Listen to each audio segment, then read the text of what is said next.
Well, if we're going to talk about grammar and context, we have to talk about parts of speech. Something I used to do that I now know better not to do is to introduce every part of speech by giving its definition. The definitions of our 8 parts of speech are actually very confusing.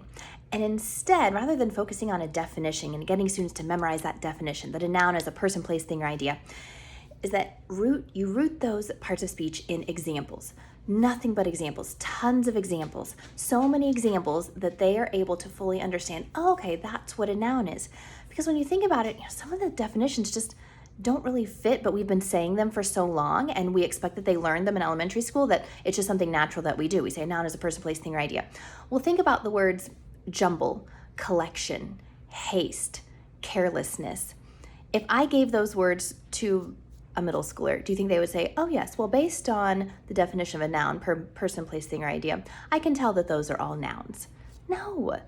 And this is, again, why grammar and context is so important, is because we need these examples of, this is an example of a noun. Let's see in context, in this sentence that came from this larger work, let's look at what this word is doing. Let's look at its function and not just measuring it up against a definition. Because again, some definitions are just confusing, like a pronoun.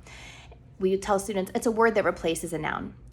Well, I guarantee we have a lot of students that are looking at a thesaurus going, so is everything in there pronouns? Because those are words that replace other words. Like, they may be trying to label the parts of speech in a sentence, and they see a sentence like, the writer wrote the novel. And they're like, oh, well, writer, that's another word for author. So maybe writer is a pronoun. And novel is another word for book. So maybe novel is a pronoun because it replaced the word book.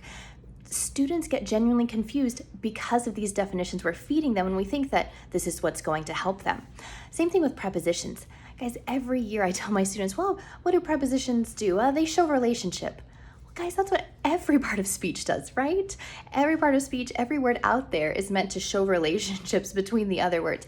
So sometimes we just need to abandon the definitions and say, listen, here are 9 prepositions. These 9 prepositions make up 90% of the prepositional phrases you'll probably ever see or write or hear in your entire lifetime.